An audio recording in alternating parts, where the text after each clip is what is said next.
ராமானுஜதயா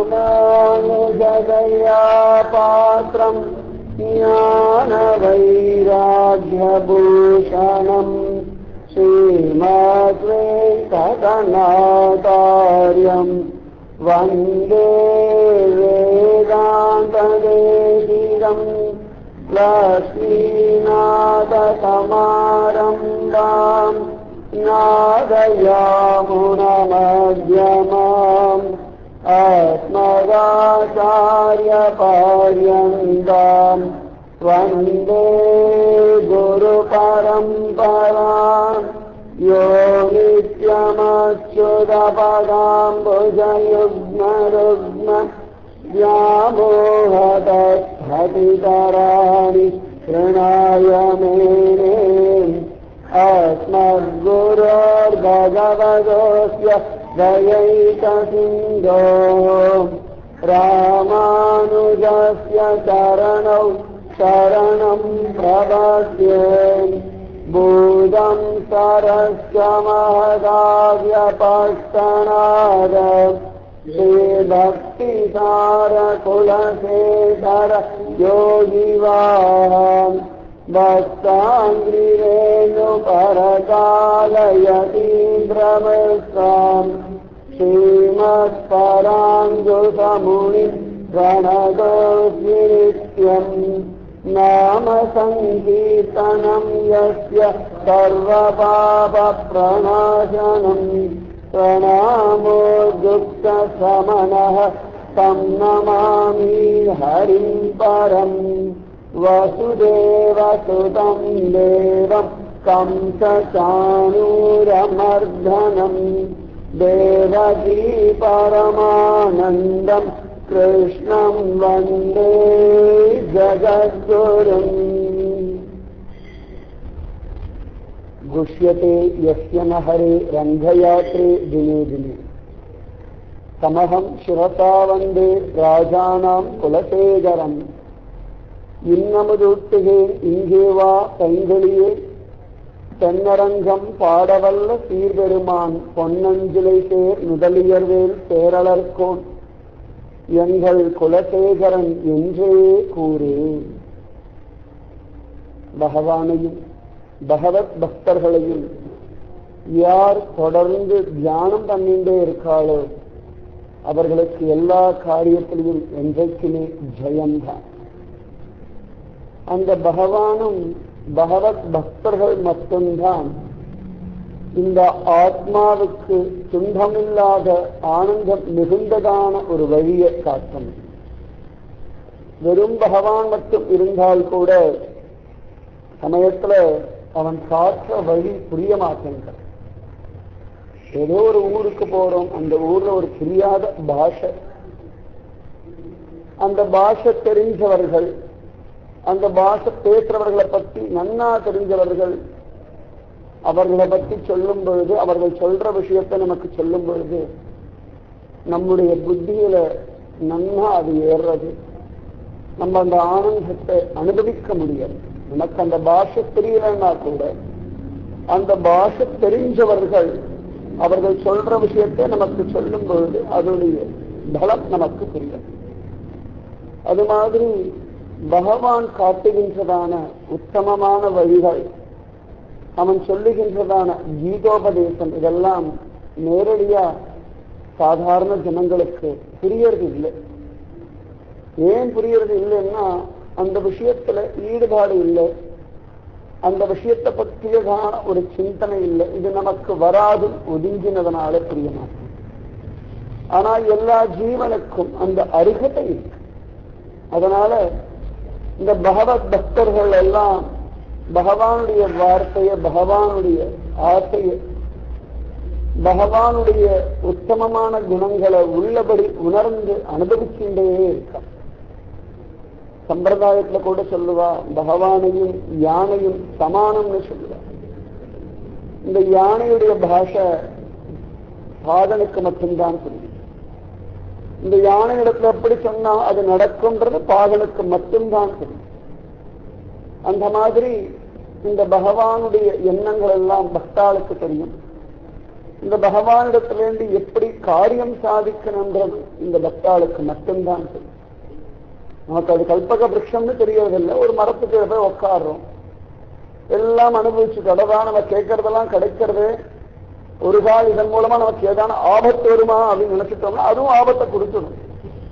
ஆனா யார் கூடயால் போய் நல்ல விஷயம் தெரிஞ்ச வாழத்துல இது என்ன மரம், இந்த மரத்துக்கே உட்காந்து நம்ம கேட்டதெல்லாம் கிடைக்கும், எதெல்லாம் கேட்கணும் அப்படின்னு கேட்டோம்னா அவ சொல்லுவான் நல்லதை மட்டும் கேளுங்கோ, கெடுதலை கேட்காதுன்னு சொல்லி கொடுத்தோம். உடனே நல்லதா யோசனை பண்ணி கேட்டு இந்த கல்பக விருட்சத்தினால கிடைக்கக்கூடிய பரிபூர்ணமான பிரயோஜனத்தை நம்ம அனுபவிச்சோம். அதனால இந்த பகவானிடத்திலையும் கேட்கிற முறை மாறாய்ந்து அருளேலோர் என்றாவாய் அப்படின்னு ஆண்டாள் கூட கேட்கிறார். அதனால இந்த பகவானிடத்துல கேட்டு வாங்கிக்கிறதுக்கு நிறைய இருக்கான், நிறைய வச்சிருக்கான். நிஜமாவே நம்ம அவனிடத்துல கேட்கறத பார்த்தா ரொம்ப கிஞ்சிட்டு தான் கேட்கணும். ஆனா அவன் நமக்கு வச்சிருக்கிறது ஆகாசத்தை போல பெருசா வச்சிருக்கான். ஒவ்வொருவருக்கும் நிறையவே பகவான் நிஜமாவே வச்சிருக்கான். ஒண்ணு அகம்பாவத்தினால, இல்லைன்னா மமக்காரத்தினால, இல்லைன்னா அஸ்ரத்தையினாலதான் பகவான் நமக்குன்னு வச்சிருக்கிறத விட்டுட்டு இன்னொருத்தரை பார்த்து அதுவும் எனக்கு வேணும் அப்படின்னு அது மாதிரி எனக்கும் வேணும்னு ஆசைப்பட்டோம். ஒரு எறும்பு அதனால எதை ஜீரணம் பண்ண முடியுமோ அதுக்கு என்ன வேணுமோ அதை நிறைய வாங்கிக்கணும். நிறைய சக்கரைக்கு செஞ்சிருக்கலாம், எறும்பு அதை போய் அனுபவிக்கணும். பெரிய கரும்பு இருக்கு, யானை மாதிரி நானும் அனுபவிக்கணும்னா முடியாது. அதனால நமக்கு என்ன தகுதி உண்டோ அது நிறைய நமக்கு வச்சிருக்கான். அதனால அதை வாங்கி அனுபவிக்கணும், அதெல்லாம் தெரியணும்.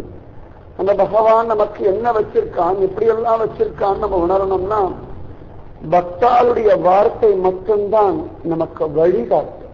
ஏன்னா அவ பகவானுடைய விஷயமும் தெரிஞ்சவா, சம்சாரிகளுடைய குறையும் தெரிஞ்சவா, அவனுடைய பலம் என்ன, நம்முடைய பலவீனம் என்னன்னு தெரிஞ்சதுனால இந்த பலத்தை இந்த பலவீனர்களுக்கு கொடுத்து எப்படி இவர்கள் பலமான மாற்றி இவர்களை ஆனந்தத்தை அனுபவிக்க வைக்கிறதுன்னு அவர்கள் முடிவு பண்றான். ஒரு குழந்தைக்கு வெந்நீர் எத்தனை சூடுல குடிச்சு அதுக்கு சுத்தமே தெரியாது. ஆனா அம்மாவுக்கு தெரியும், பக்குவமா சுட வச்சோம்னா இந்த குழந்தைக்கு இந்த சூடு பொறுக்கும் அப்படின்னு சொல்லி ஆனந்தமா விட்டு அது குடிக்கிற ஆனந்தத்தை அது அனுபவிக்கும்படியா பண்றாங்க. அந்த மாதிரி பக்தர்களும் பண்றார்கள்.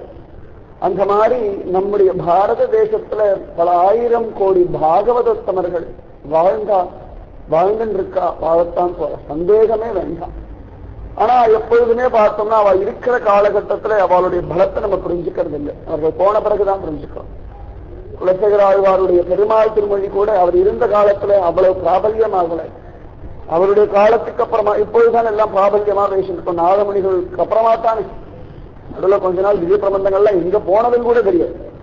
நிஜமாவே அந்த காலத்துல பிராதானியம் இருந்தது அப்படின்னா யாரும் விட்டிருக்கவே மாட்டான். நடுவில் பிராதானியமே இல்லாம போயிடுத்து திரும்பவும் நாதமணிகளுடைய பெரிய பிரயத்தனத்தினால மட்டும்தான் திவ்ய பிரபந்தம் இருந்தா நமக்கு கிடைச்சது. நிஜமாவே திவ்ய பிரபந்தம் மட்டும் கிடைக்கலன்னு நினைச்சு பாருங்க, படு பயங்கரமா இருக்கும். வைஷ்ணவ சம்பிரதாயம்ன்ற ஒண்ணு இருக்குமான்றதே சந்தேகம் தான். இவ்வளவு நாள் இருந்திருக்கிறதுனா நிச்சயமா திவ்ய பிரபந்தம்ன்ற ஒன்னை வச்சுதான் ஆளவந்தார் முதற்கொண்டு சுவாமி ராமானுஜர் வரைக்கும் பாஷ்யம் முதற்கொண்டு எல்லாம் பண்ணானா அந்த திவ்ய பிரபந்தத்தை வச்சுதான் அவ ஒரு திடமான முடிவுக்கே வந்தான். இந்த திவ்ய பிரபந்தம் மட்டும் இல்லைன்னா ஒரே குழப்பமா தான் இருக்கும். ஏன்னா வேதம் எல்லாம் படிச்சு கரைச்சு குடிச்சு அதன் பிறகு அதுல இருக்கிற ரகசியத்தை அனுபவிச்சு முடிக்கிறதுக்குள்ள ஜென்மா முடிஞ்சு போயிடும். ஏன்னா அத்தமேல் ஒன்றறியேன் இந்த வேதத்தை இது வரைக்கும் உள்ளபடி சரியா புரிஞ்சின்றவா யாருன்னு பார்த்தா திவ்ய பிரபந்த சுக்திகளை உள்ளபடி அனுபவிச்சவர்கள்.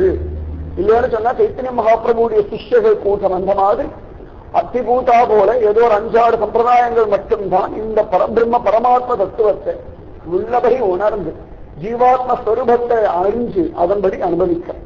அதனால இந்த திவ்ய பிரபந்தம் அவ்வளவு சிரேஷ்டமா இருக்கு. இந்த பெருமாள் திரும்ப சமயத்துல பார்த்தோம்னா ஒரு காலகட்டத்துல பக்தர்களுடைய கிரந்தங்கள் எல்லாம் இல்லாம போன மாதிரிதான் இருக்கும். ஆனா என்னைக்குமே சத்தியம் அழியவே அழியா. ஒரு சந்தர்ப்பத்துல துக்காரம் நிறைய அபங்கமா எழுதிட்டே இருக்கார். நிறைய பிராமணாளுக்கெல்லாம் பொறாம வந்துடுறடா, இவன் பாட்டுக்கு மராட்டி மொழியில வேத ரகசியத்தெல்லாம் எழுதிட்டு இருக்கான், இதெல்லாம் ஜனங்கள் படிச்சுட்டானா ரொம்ப கஷ்டம், எல்லாரும் ஒரு மாதிரி பண்டிதர்களா மாறிடுவாளே, நமக்கு மரியாதை குறைஞ்சு போயிடுமேன்னு சொல்லி எல்லாரும் துக்காராம பத்தி கேவலமா பேச உடனே துக்காராம் என்ன பண்ணா, நம்ம காரணம் கொண்டு பிராமணாளுக்கு துக்கம் வரக்கூடாதுன்னு சொல்லி அத்தனை அபங்கத்தையும் இந்திரயாணி நதியில வீசி எரிஞ்சுட்டான். அத்தனை பேரும் கதற அளவா, அதடா இதெல்லாம் பகவானுடைய பிரீச்சேற்றத்துக்காக நீங்க பண்ணல, இப்படி வீசி எரிஞ்சுட்டே இது சரி வருமா அப்படின்னு கேட்க துக்காராம் சொன்னார், இது சத்தியமா இருந்தா பாண்டரங்கம் காப்பாற்றுவோம், அசத்தியமா இருந்தா போன வழி போயிடும். அசத்தியத்தை எவ்வளவுதான் காப்பாற்றணும், ஏதான ஒரு காலகட்டத்தை அழிஞ்சுபாரு. சத்தியத்தை நம்ம யாரும் காப்பாற்ற வேண்டிய அவசியம் இல்லை. சத்தியம் என்னைக்கும் நிரந்தரமா இருந்ததுனா சத்தியம்னு பேரு. அதனால இது பகவான் நினைச்சான்னா இது சத்தியமா இருந்தா இருக்கும்னு சொல்லிட்டு அவர் விக்கலா ஆனந்தமா உட்காந்துச்சான். அடுத்த நாள் காத்தால கோவிலை திறந்து பார்த்தா எல்லா அபங்கத்தையும் பாண்டரங்கன் தன் தலைமையில தூக்கி வச்சுட்டு இருந்தான். அத்தனை பேரும் கண்கள்ல ஆனந்த பாசம் வழிய பாண்டரங்கா எதுக்கடி பண்ணனா, சத்தியத்தை நான் தலைமையில தூக்கி வச்சுருக்கேன் அப்படின்னு சொன்னான் பாண்டரன். அதன் பிறகுதான் பிராமணாளுக்கு அபங்கத்துடைய மரியாதை புரிஞ்சதுன்னு தெரியவா சொல்ற. நம்ம திருமணத்து ஆழ்வார் கூட எவ்வளவோ பிரபந்தங்கள் எழுதினோம், எல்லாத்தையும் வீசி எரிஞ்சார். காவேரியில வந்ததை மட்டும் திரும்ப எடுத்துட்டு வந்துட்டாரு வெளிய, மற்ற எதையும் அவர் எடுத்துக்கவும் திரும்ப வரவும் இல்லை. அதனால எப்பொழுதுமே சத்தியம் நிலைச்சு நிற்கும். எதுக்கு இவ்வளவு சொல்றேன்னா, பெருமாள் திருமணி ஏதோ ஒரு காலகட்டத்தில் எழுதினா ஏதோ நாதமணிகள் கண்டுபிடிச்சு கொடுத்தாரு, ஏதோ நம்ம வாசிந்து இருக்கோன்றதுக்காக இல்லை. இது ஸ்வயம் சத்தியம். இதை படிக்கிறதுனால சத்தியம் புரியும்.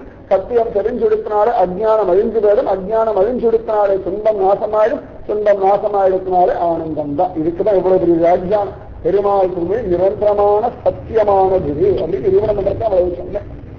ஏன்னு கேட்டா ஆரம்பமே ரங்கம் சத்தியம் தான். நிஜமாவே சத்தியமான ஒரு புருஷன், சத்தியலோகத்திலிருந்து இறங்கி வந்த ஒரு புருஷன். பிரம்மலோகத்தை சத்தியலோகம்னு சொல்றது. அந்த சத்தியலோகத்திலிருந்து இறங்கி வந்த ஒரு பரமாத்மா சொல்பமா அழகா ஆனந்தமா சௌலபியமா படுத்தண்டு கிடக்கிறான். அத்தனை பெரியவாளும் மயங்கி மயங்கி மயங்கி மயங்கி கிடக்கிறான். அது வடகல சம்பிரதாயமோ தென்கல சம்பிரதாயமோ, சம்பிரதாயத்தில் இல்லாத சங்கரரோ இல்லைன்னு சொன்னா வடக்கு சம்பிரதாயத்தில் இருக்க சைத்தன்ய மகாபிரபுவோ மத்வாச்சாரியார் யாராக இருந்தாலும் ரங்கன்னா ஒரு தனி காதல் எல்லாருக்குமே உண்டு. அது ஸ்திரீகளா இருந்தாலும் சரி, புருஷாலா இருந்தாலும் சரி, பிராமணாளா இருந்தாலும் சரி, சத்திரிய வைசிய சூத்ர சந்தான ஜாதியா இருந்தாலும் சரி, சின்ன குழந்தையா இருந்தாலும் சரி, பெரியவாளா இருந்தாலும் சரி, வேத வேதாந்தங்களை கரைச்சு குடிச்சவாளா இருந்தாலும் சரி, ஒண்ணுமே தெரியாத முழு மூடனா இருந்தாலும் சரி, திவ்ய பிரபந்தத்தை அனுபவிச்சவாளா இருந்தாலும் சரி, திவ்ய பிரபந்தமே தெரியாதவாளா இருந்தாலும் சரி, யாராக இருந்தாலும் ஒரு யானை மாடாக இருந்தா கூட ரங்கனிடத்துல ஒரு தனி அபிமானம் இன்னி வரைக்கும் சத்தியமா இருக்கத்தான் செய்யும்.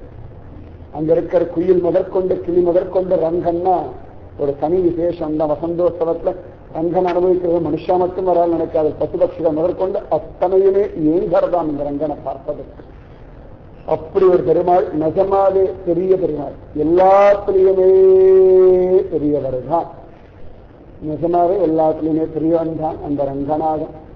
அந்த ரங்கநாதன் அனுபவிக்கணும் அனுபவிக்கணும்னு ஆசையாம் நம்ம குலசேகர ஆழ்வாருக்கு விதவிதமா அனுபவிக்க. சரியா சொல்லணும்னா புலம்பர. பெருமாள் திருமொழியே பார்த்தோம்னா நிறைய புலம்பல் தான். பெருமாள் திருமொழி சொல்லக்கூடாது, புலம்பல் திருமொழின்னா அவ்வளவு புலம்புறாரு. ஏன்னா அத்தனை ஒரு தவிப்பு. பார்த்தோம்னா ரங்கனை பார்க்கணும்னு ஒரு 30 வாசல் அப்படி புலம்பின்னு இருப்பார். அதன் பிறகு பார்த்த எம்பெருமான் பொன்மலை மேல் ஏதேனும் திருப்பதி பெருமானை பற்றி ஒரு புலம்பல், திருப்பதி மலையை பற்றி ஒரு புலம்பல், அப்புறம் தேவகியா இருந்து ஒரு புலம்பல், தசரதனா இருந்து ஒரு புலம்பல், அப்புறம் கோபிகளா இருந்து ஒரு புலம்பல். புலம்பல் புலம்பல் புலம்பல் புலம்பல் தான் பெருமாள் திருமொழி. ஆனா அந்த புலம்பல், அந்த புலம்பல் அந்த புலம்பிட்டால வாழ்க்கையில வந்து புலம்ப வேண்டிய அவசியமே கிடையாது. அவ்வளவு சிரேஷ்டமா அனுபவிக்கிறார். ஒவ்வொரு இடத்துலையும் பகவான் அனுபவிக்கணும் அனுபவிக்கணும்ன்ற ஆசை இணையில்லா இன்னிசை வாழ்க்கையில் இந்த துன்புருவம் நாரதனும் இறங்கி ஏற்ற அவெல்லாம் கீழே இறங்கி வந்துடுறாளாம். அவெல்லாம் நேர போய் கர்மபதத்துல போய் ஆனந்தமா பகவானை பார்த்து, ஆஹா நாராயணா இத்தனை அழகா இருக்கேன்னா, கர்மபதத்துல போனா பசி கிடையாது, தாகம் கிடையாது, தூக்கம் கிடையாது, கலப்பு கிடையாது, கொசுக்கடி கிடையாது, நேரம் காலம் கிடையாது. அங்க சுப்பிரபாத சேவை அனந்தல் சேவையெல்லாம் கிடையாது, எப்பொழுதும் சேவைதான். 24 மணி நேரம் கணக்கே கிடையாது. அப்படியே பார்த்துட்டு இருக்கான் பகவான், அப்படியே இருந்துட்டு இருக்கான். ஆனந்தமா கண்ணு கூட இமைக்காது. சுகமா நல்ல சுகந்தமான காற்று வீசும், நல்ல நறுமணம் இருக்கும். அங்க சூரிய உதயமும் கிடையாது, சூரிய அஸ்தமனமும் கிடையாது, வளர்பிறையும் கிடையாது, தேய்பிறையும் கிடையாது, அமாவாசையும் கிடையாது, பௌர்ணமியும் கிடையாது. ஆனா நிரந்தரமான ஆனந்தம் மட்டும் கொட்டி கிடக்கிறது. அந்த இடத்துல போய் அபாடான உட்காந்து சேவிக்கிறத விட்டுட்டு எப்ப பார்த்தாலும் சம்சாரம், சாப்பாடு தூக்கம் சாப்பாடு தூக்கம், இந்த லோகத்துக்கு இறங்கி வந்து இங்க இவ எப்ப எழுந்துக்கிறா, எப்ப தூங்குறா, என்ன காரணத்துக்கு அகம்பாவம் வருது, என்ன காரணத்தினால சண்டை போடுறா, எதனால இவ சிரிக்கிறா, எந்த காரணம் கொண்டு அழறா, எந்த சமயத்துல எந்த சந்தர்ப்பத்துல எப்படி இருப்பான்னு தெரியாம சாத்வீகமா ராஜசமா தாமசமான்னு புரியாம எல்லாம் அஜ்ஞானத்துல மாட்டிண்டு என்னுடையது மமகாரம் மமகாரம் மாமக்காகா மாமக்காகான்னு இருக்கிற இந்த இடத்துக்கு இறங்கி வந்து இந்த ஸ்ரீரங்கத்துல வந்து இந்த ரங்கனை பார்க்கணுமா அப்படின்னா அதெல்லாம் காட்டிலும் இத்தனை இருக்கிற கூட்டத்துக்கு நடுவுல எல்லாம் அஜ்ஞானம் பிடிச்ச கூட்டமா இருக்கிற இடத்துல வந்து இந்த ரங்கனை பத்தி பாடினா இது 4 பேர் கேட்பாரு, அவளுக்கும் ஒரு குஷி கிடைக்குமே, இந்த ரங்கனுடைய பலம் புரியுமே, இந்த சம்சாரிகளும் நல்ல கதி அடைவார்களேன்னு சொல்லி தும்புருவும் நாரதனும் இங்க வந்து இன்னிசை யாழ்கேணி இந்த தும்புருவும் நாரதனும் இறைஞ்சிய கத்தி கத்தி பாடுறாளாம். ஏன்னா வைகுண்டம் தான் போனாலும் போய் பாடுறது பகவான் சொன்னான், இங்கதான் பாடுறது இவ்வளவு பேர் இருக்காளடா, இவாளும் நன்னா பாடின்னு இருக்கா, தேவகானம் மனுஷகானம் எல்லாத்தையும் ஜோரா பாடின்னு இருக்கா, கேட்கறதுக்கு இனிமையா இருக்கு, சம்சாரலோகத்துக்கு போ, அங்கதான் ஜனங்கள் என் நாமத்தை விட்டுட்டு தேவையில்லாத வார்த்தைகளா பேசிட்டு அழுதுன்னு இருக்கு, என் முன்னாடி வந்து நின்னா கூட என் பெருமையை பேசணும்னு தோண மாட்டேங்கிறது, தன் பெருமையை தன் கஷ்டத்தானே பேசணும். கோவில்ல போய் பகவானுடைய பெருமையை பேசுறது இல்லையே, அத்தி பூட்டா மாதிரி ஆஹா ரங்கா நீ நன்னா இருக்கேன்னு சொல்லு, போனோம்னா நீ நன்னா இருக்கு என்ன மட்டும் ஏறி பாடா படுத்தி படையிடம் தானே கேட்கும். பெருமையை பேசினா கூட அந்த வஞ்சக புகழ்ச்சி மாதிரி நீ மட்டும் சுகமா படுத்துட்டு கடை ராத்திரி படுத்தா எனக்கு தூக்கம் வரமாட்டேங்க, நீ எல்லாம் ஒரு பகவானா. நான் சொல்றது சத்தியம், பொய்யா சொல்லவே இல்லை. எத்தனை பேர் கோவிலுக்கு போகிறது பெருமாளை திட்டுறதுக்காதான். பயம் அனுபவத்தை பார்த்துருக்கணும். பெருமாளை இவா 365 நாள் ஒரு 360 நாள் திட்டிடுவா, அந்த 5 நாள் அவன் மறந்து போகாம இருப்பா, அவ்வளவுதான். அந்த சமயத்து எல்லாம் போய் திட்டேதானே வழக்கம், அதனால எல்லாரும் திட்டிகிட்டே இருக்காதா, நீ போய் கொஞ்சம் புகழ்ந்தா ஓஹோ இப்படி புகழ்ந்தா ரங்கன் சிவ பண்ணுவான்னு சொல்லி, ஏன்னா சிசுபால கூட்டமா இருக்கு, ஏன்னா சிசுபாலன் வம்சாவழியா தானே இருக்கு, அதனால அங்க போய் பாடும் சொல்லி பகவான் கூட பரம பதத்தை விட்டு இவாளை அனுப்பிட்டான்.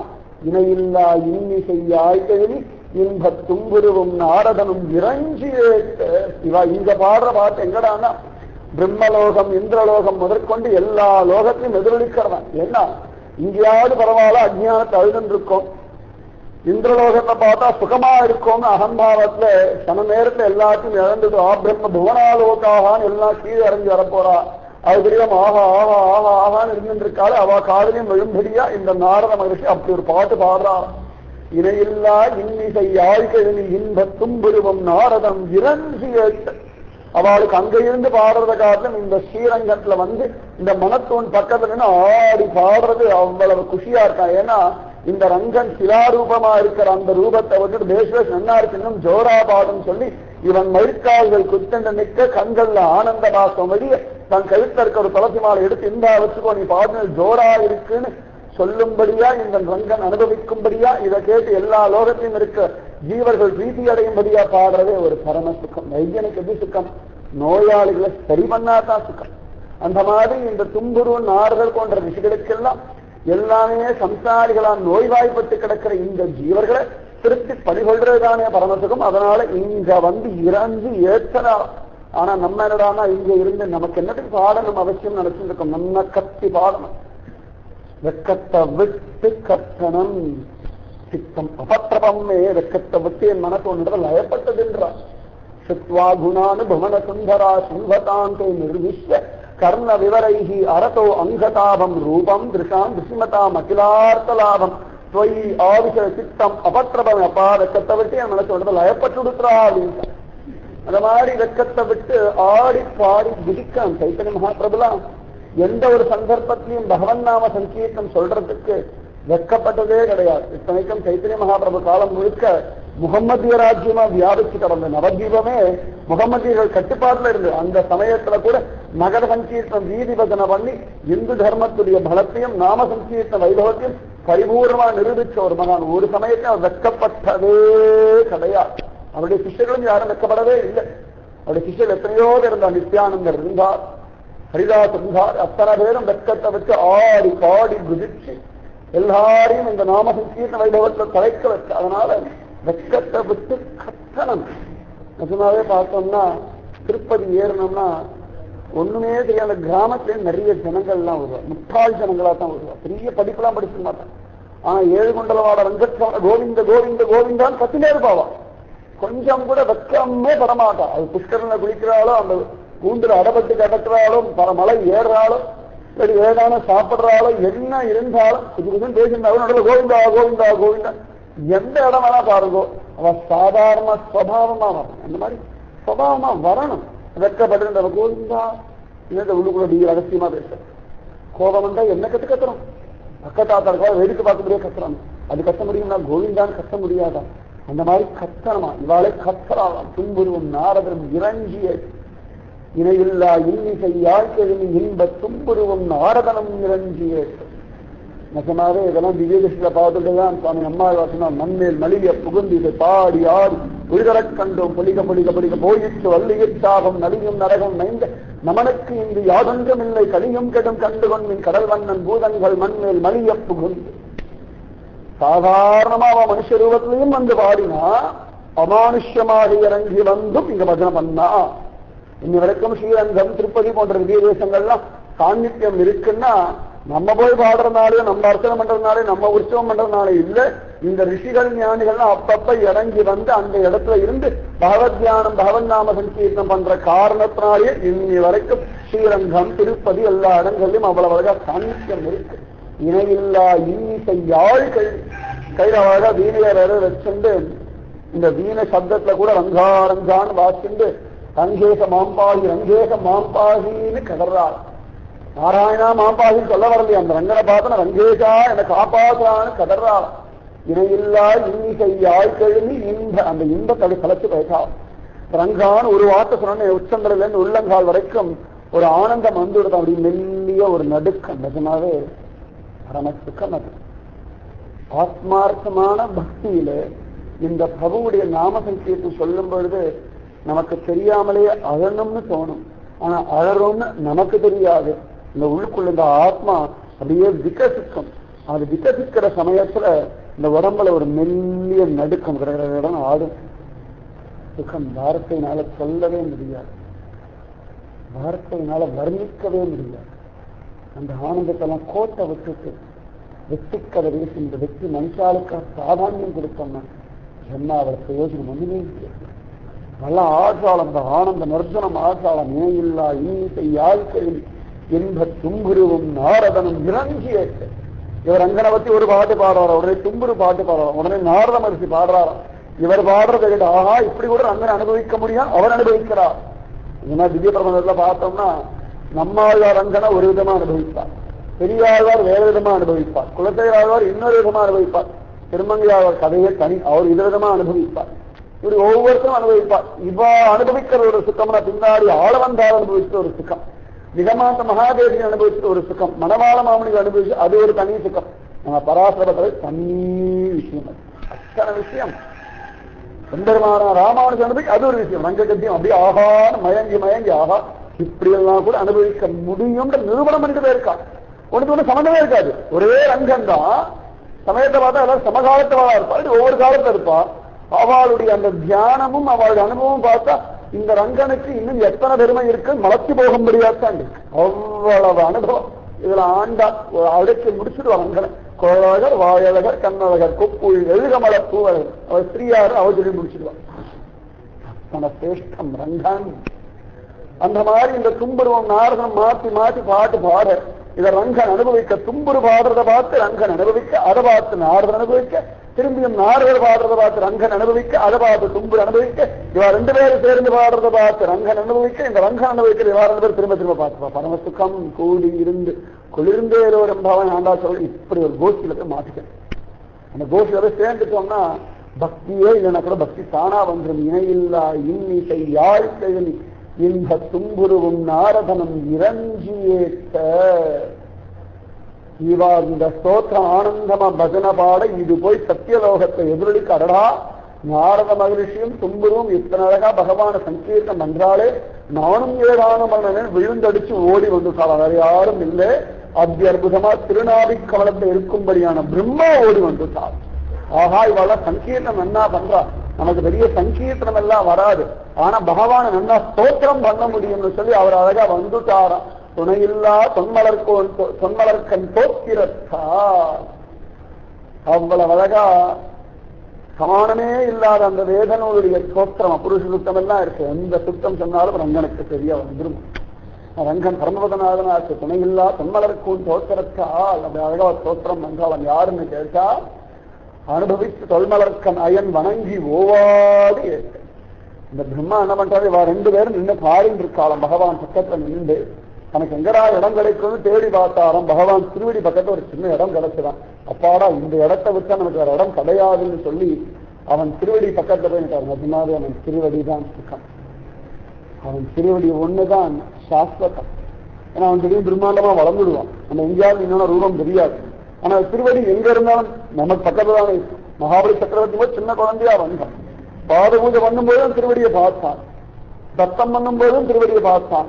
பிரம்மாண்டமா வளர்ந்த பிறகு மகாபலி பார்த்து ஒன்னே ஒண்ணுதான் திருவடியை மட்டும்தான் நல்லா பார்த்தான். வேறவே பார்க்கவே முடியல. அந்த பெருமாளுடைய திருவடி ஒண்ணுதான் சாதாரணமா தெரிஞ்சது. அதனால சாஸ்வதமான பெருமாளுடைய திருவடி துயரடி சுடரடி சாதாரண திருவடி இல்லையே. நின்னுட்டா போதுமா? தானாவே அருந்து வேணும். சொல்ல வேண்டிய அவசியமே இல்லையா? அந்த மாதிரியான திருவடி பக்கத்துல போய் நின்னுட்டாராம். மணங்கி ஓவாது ஏற்றது சொல்லிண்டே ஸ்தோத்திரம் பண்ணிட்டே இருக்காரு. யஜுர் சாமம் அதர்வனம். ஒரு பக்கமோ அவ்வளவு அழகா தும்புரு நாரத மகிழ்ச்சி சங்கீர்த்தனம், இன்னொரு பக்கம் பிரம்மாவுடைய வேத பாராயணம். எவ்வளவு குஷியா இருக்கும் தெரியுமா? பெருமாள் அப்படி அழகா திருநாள் வந்துடுத்து திருவீதி விழா வராருன்னா ஒரு பக்கம் வேத சப்தம், இன்னொரு பக்கம் அந்த திருச்சின்னம் எல்லாம் முழங்க, இன்னொரு பக்கம் 4000 திவ்ய பிரபந்தம். எல்லாமா மனசெல்லாம் அப்படி ரீங்காரம். அவாதான் திருநாள் ஏண்டாம் முடிஞ்சதுன்னு தோணிக்கணும். ஐயோ ஒருநாளா குறையறதேன்னு தோணிய ஒழிய எப்படாப்பா முடியும்னு தோணும். இன்னி வரைக்கும் இப்பொழுதே இப்படி இருக்குன்னா குலசேகர இருந்த காலத்துல இவாளெல்லாம் சேர்ந்து ஒரு பக்கம் வேத பாராயணம், ஒரு பக்கம் அவ்வளவு அழகா ஆனந்தமா பகவன் நாம சீக்கியத்தனம்னா ரங்கன் எல்லாத்தையும் கேட்டுடுவான். எல்லாத்தையும் கேட்டு அனுபவிக்கிறான் நம்ம ரங்கன். இந்த ரங்கன் அனுபவிக்கிறத பார்த்து இவன் அனுபவிக்கிறா. அந்த கூட்டம் சேரணும். ஒவ்வொன்னா கூட கூட கூட இந்த கோஷ்டிக்கு கூட்டம் சேர்றதுமான பரம சுகம். நம்பெருமாளே நம்பிள்ளை கோஷ்டியை பார்த்து ஆகான மயங்கி போவார். ராஜாவே சமயத்தை கேட்கிறான், நம்பெருமாள் கோஷ்டியா நம்பிள்ளை கோஷ்டியா? ஏன்னா நம்பெருமாளுக்கு ஒரு கோஷ்டி என்ற பெரிய விஷயம் இல்லை, பெரியவன். ஆனா நம்பிள்ளைக்கு அவ்வளவு சமானமா ஒரு கோஷ்டி வருமா? நம்பெருமாளுடைய ஆராதனை விட்டுட்டு கூட நம்பிள்ளைக்கு வந்து உட்காந்துருவாள். அப்படி ஒரு கோஷ்டி சேரணமா? அந்த மாதிரி ஒரு கோஷ்டி எல்லாம் மேலேந்து கீழே இறங்கி வந்து நம்முடைய ஸ்ரீரங்கத்துல பாரத தேசத்துல வந்து நித்தியம் இறங்கி ஏற்றின்றிருக்கா. இணையில்லா இன்னிசை ஆய்கழி இன்ப துன்புருவும் நாரதனும் இறங்கி ஏற்ற துணையில்லா தொன்மலர்கோள் தோத்திரத்தார். தொன்மலர்கன் அயோன் வணங்கி ஓவாது ஆனந்தமா அவை கையை கூப்பின்ற கண்கள்ல ஆனந்த வாசம் வழியே இந்த பிரம்மா ஸ்துதி பண்ணது. பிரம்மா ஸ்துதி பண்ணாலும் அவ்வளவு சிரேஷ்டமா இருக்கும். ஸ்ரீமத் பாகவதத்துல பார்க்கணும். இந்த கிருஷ்ணனை ஸ்துதி பண்ணுவார், பிரம்மத்துக்கு சொல்லி மாளாது சொல்லிட்டே போயிட்டு இருப்பார். கடைசியில ஒரு இடத்துல சொல்லுவார், என்னமோ சொல்றா பிரபோ, உன்னை முழுசா தெரிஞ்சவன் சில பேர் சொல்லிட்டு இருக்கா, முழுசா உன்னை பத்தி சொல்லி முடிச்சவன் சில பேர் சொல்லிட்டு இருக்கா. எனக்கு இன்னி வரைக்கும் உன்னை முழுசா அனுபவிக்க முடியல, இன்னி வரைக்கும் முழுசா உன்னை சொல்லி முடியல. உன்னுடைய விஷயம் எல்லாம் வார்த்தைகளுக்கு அப்பாற்பட்டது, புத்திக்கு அப்பாற்பட்டது, ஞானத்துக்கு அப்பாற்பட்டது, காலத்தை கடந்தது அப்படின்னு சொல்லி முடிச்சுட்டார். என்னால ஒன்றும் சொல்ல முடியாதுன்னு முடிச்சுட்டான். அந்த அளவுக்கு சிரேஷ்டம் இந்த பகவானை ஸ்துதி பண்றது. அந்த மாதிரி இந்த அயன் அவ்வளவு அழகா ஸ்தோத்திரம் பண்றாள். இத்தனையும் வஞ்சிக்களத்துல உட்கார்ந்து குலசேகராழ்வார் தன் ஹிருதயத்துல பார்க்கிறார். லைப்ரரியில இப்பெல்லாம் பாக்குறோம் இல்லையா, வைகுண்ட ஏகாசி லைப்ரரியில பண்றோம் அப்படின்றாலே இதெல்லாம் திவ்யமான திருஷ்டியிலேயே உட்காந்து பார்த்துட்டு இருக்கா. அம்மா அபாடா ஆனந்தமா இருக்கு. அடுத்த ராத்திரி எழுதெல்லாம் உட்கார்ந்து விடுறாராம் குலசேகராழ்வார். பக்கத்துல ஒரு மனைவி என்ன ஆச்சு அப்படின்னு கேட்டா, நீ படுத்துக்கோமா, ஏதோ ஒரு விசேஷமான அனுபவம் கிடைச்சிருக்குன்றாராம். சமயத்தை அவள் என்ன எனக்கும் சொல்லும் போல நானும் அனுபவிக்கணும்னு சொல்ல தானே இந்த அனுபவத்தை அவர் மனைவிக்கு சொல்றார். இப்படி இருக்கணும், கணவன்னா அப்படி இருக்கணும், மனைவின்னா அப்படி கேட்டுக்கணும், பக்தி பண்ணணும், குழந்தையும் நானும் சொல்றேன்னாப்பான்னு அதுவும் சொல்லணும். பரம சுகம், தாம்பத்தியம், சம்சாரம்ன்றது பரம பாக்கியமான ஒரு விஷயம். நம்ம அனுபவிக்கிறத பொறுத்து இருக்கு. நல்ல அன்னமெல்லாம் போடுறா, நெய்யெல்லாம் குத்துறானா, உட்காந்து சாப்பிடுற முறை நம்ம கிட்ட தான் இருக்கு. அது சாப்பிடாம ஒதுக்கி வீணடிக்கிறதும் நம்ம கிட்ட தான் இருக்கு. இன்னும் அன்னம் போட்டுருக்கானா நல்லா அந்த சூடு இருக்கும்போதே சாப்பிட்டோம்னா சுத்தமா இருக்கும். அப்படியே வேடிக்கை பார்த்துட்டே இருக்கலாம், 1/2 மணி நேரம் 5 மணி நேரம் பார்த்துட்டு இருக்கலாம். அதுக்கப்புறம் கூட சாப்பிடலாம், சாப்பிட்ட மாதிரி இருக்கும். ஆனா சுட சுட சாப்பிட்ற சுத்தம் அதில் கிடைக்குமா? கிடைக்காது. அதனாலதான் பெரிய அத்தனை பேரும் கதறா, எத்தனைக்கு எத்தனை முடியுமோ அன்னன்னைக்கு எவ்வளவு முடியுமோ பிரபு உடனே உடனே அனுபவிச்சிருங்கோ, அதன் பிறகு எவ்வளவு நாள் நம்ம இருப்போம்னு தெரியாது, அதனால ஜாக்கிரதை அப்படின்னு சொல்றா பெரியவா எல்லாரும். அந்த மாதிரி இவன் அனுபவிக்கிறாராம் குலசேகராழ்வார். வஞ்சிக்களத்தை இருந்தாலும் மனசு ஸ்ரீரங்கமா மாறிடும். இருக்கிறது கோம்பேட்டையா இருந்தாலும் மனசு பிருந்தாவனமா இருந்தால் கிருஷ்ணலீலாவை அனுபவிக்க முடியும். அயோத்தியாவை அடுத்த ராமன் அனுபவிக்க முடியும். அயோத்தியால இருந்தும் மனசு கூவமா இருந்தா ஒரு பிரயோஜனமும் இல்லை. மனசு பிராதான்யமா இருக்கணும். மனசு முழுக்க எம்பெருமான் ஒருத்தனுக்கு பிராதானியம் கொடுத்துட்டேன்னா தானாகவே அது சரியா மாறும். இது கோவிலுக்கு அப்படின்னு முடிவு பண்ணியாச்சுன்னா அதுக்கு ஒரு தனி பிராதானியம் வந்துடுறது இல்லையா? பகவானுடைய கோவில்னு முடிவு பண்ணிட்டோம்னா அதன் பிறகு யாரும் அதை ஒண்ணும் பண்றது இல்லை இல்லையா? அந்த மாதிரி இது பகவானுடையதுன்னு உங்க மனசு, ஆத்மா, வாழ்க்கை, தேகம் எல்லாம் ஒப்பட சொன்னா தனியா ஒரு பிராதானியம் வந்து. பிரகலாதனும் தேகம் தான், அதே மாதிரி குருவனும் ஒரு தேகம் தானே. எல்லாரும் இந்த உலகத்துல இருந்தவா தானே. ஆனா அந்த தேகத்துக்கு ஒரு பிராதானியம் கொடுத்து அவளை பத்தி பெருமையா பேசுறதுக்கு ஒரு ஸ்ரீமத் பாகவதம் ஒரு கிரந்தம் இருக்குன்னா அந்த தேகம் செய்ய வேண்டியதான கர்மாவை உள்ளபடி செஞ்சதுனால அந்த தேகத்துக்கு இன்னி வரைக்கும் இருக்காங்க. அதனால எம்பெருமானுடைய பெருமையை பேசணும். இந்த நாரதரும் தும்புருவும் அவ்வளவழகா தானம் பாட, பிரம்மா அவ்வளவழகா ஸ்தோத்திரம் பண்ண இத்தனையும் பார்த்துன்னு இருக்கார். இதெல்லாம் அப்படி பார்க்க ஹிருதயத்துக்குள்ளே வாழலாம் ஸ்தோத்திரம் பண்றாராம். இதை பார்த்த உடனே குலசேகராழ்வார் கண்கள்ல ஆனந்த பாஷ்பம்.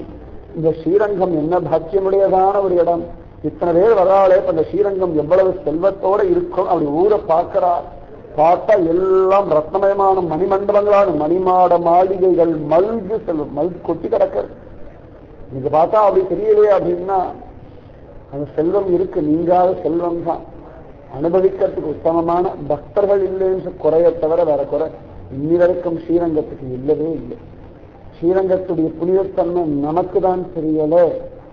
இன்னி வரைக்கும் எத்தனை வெளிநாட்டுக்காரர்கள் வந்து ஸ்ரீரங்கத்தை பார்த்து பார்த்து மயங்கிருக்கா தெரியுமா? எத்தனையோ பிரத்யட்சமா ரங்கம் அனுபவிச்சிருக்கா வெளிநாடுகள்ல இருந்து வந்து கூட. ஏன்னா அவ வரும்போது இது ஸ்ரீரங்கம் பூலோக வைகுண்டம்னு உள்ள நுழையிறான். இது ஸ்ரீரங்கம் தானே, திருச்சிராவளி பக்கத்துல இருக்க ஊரு தானே, காவேரி பக்கத்துல இருக்க ஒரு சின்ன தேசம் தானே, இங்க ரங்கநாதனுடைய கோவில் இருக்கு, இவ்வளவு தானே விசேஷம். அங்க போனா இமாம் பசந்து வாங்கலான்னு போனா ஒரு பிரயோஜனம். ஸ்ரீரங்கம் போனா ரங்கனை பார்க்கணும்னு தோணுமே போய் அங்க போய் விதவிதமா மாம்பழம் வாங்கலாம், எந்த தோட்டம் என்ன விசேஷம் போயாச்சுன்னா ஒரு பிரயோஜனம். பக்தி பிராதான்யம் அவ்வளவு சிரேஷ்டம் அந்த ஸ்ரீரங்கம். அதுவும் குலசேகர ஆழ்வார் இந்த காலத்துல நிஜமாவே ஸ்ரீரங்கம் அவ்வளவு அழகா இருந்த மணிமாட மாளிகைகள், மல்கு செல்வ. முகமதியர் காலம், பிரிட்டிஷ் காலத்துக்கு அப்புறமா தான் நம்முடைய செல்வ செழிப்பு இல்லாம போயிடுச்சுன்ற சத்தியம். இன்னைக்கும் நிறைய செல்வம் இருக்கு, நமக்கு அதை பத்தி தெரியாது. நிஜமாவே தெரியலன்றதுதான் சத்தியம். ராமன் இருந்த காலத்துல, கிருஷ்ணன் இருந்த காலத்துல யூஸ் அண்ட் த்ரோவா தங்க டம்ளரை வச்சிருந்த ஒரு பரம்பரை. நம்ம யூஸ் அண்ட் த்ரோவா தங்க டம்ளர் அப்படி தூக்கி போட்டுருவோம், அவ்வளவுதான்.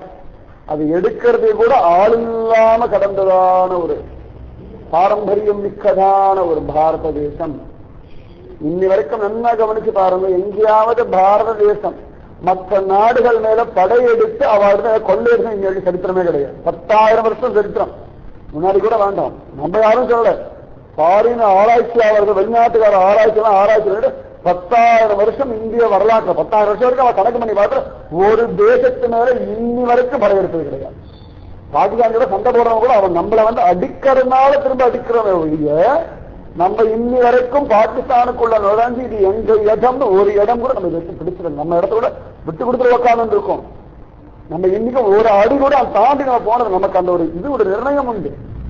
ஏன்னு கேட்டா நமக்கு எதுலையும் குறைச்சல் கிடையாது. பண்பாடோ கலாச்சாரமோ தனமோ இல்லாட்டி பெரியதான புத்திசாலித்தனமோ அடுத்த வாழ்க்கை போய் கொள்ளை அடித்து கொண்டு வந்து இந்த தேசத்தை வளர்க்கும்படியான ஒரு நிலைமை அன்னைக்கும் இல்லை, இன்னைக்கும் இல்லை, என்னைக்குமே இல்லை. அதுதான் பாரத தேசத்துக்கு சத்தியமான பெருமை. நமக்கு தெரிய மாட்டேன் பாரத தேசத்துடைய பெருமை, அதுக்கு சொல்ல வேண்டி கிடக்கு. அவ்வளவு சிரேஷ்டமான ஒரு தேசம். நிஜமாவே மணிமாட மாளிகைகள், மல்கு செல்வ மல்கி கிடக்கிறது, கொட்டது. ஏன்னா மாதம் மும்மாறி பொழிந்ததான ஒரு தேசம் இது. உண்மையான அந்தர்களுக்காக ஒரு மழை, கற்பனை தவறாத ஸ்திரீகளுக்காக ஒரு மழை, உண்மையான ராஜாங்கம் பண்ணால் அந்த ராஜனுக்காக ஒரு மழை சொல்லி 10 நாளைக்கு ஒரு மழை பெஞ்ச ஒரு பூமி 9 நாள் கேப் விடும்.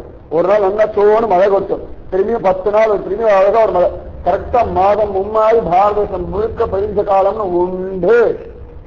இன்னைக்கு ஏன் இல்லைன்னா அந்த மாதிரி பிராமணனும் இல்லை, அந்த மாதிரி உத்தமமான ஸ்திரீகளும் காண கிடைக்க துர்லபமா இருக்கு, அந்த மாதிரி ராஜாவும் காண கிடைக்க துர்லபமா இருக்கு.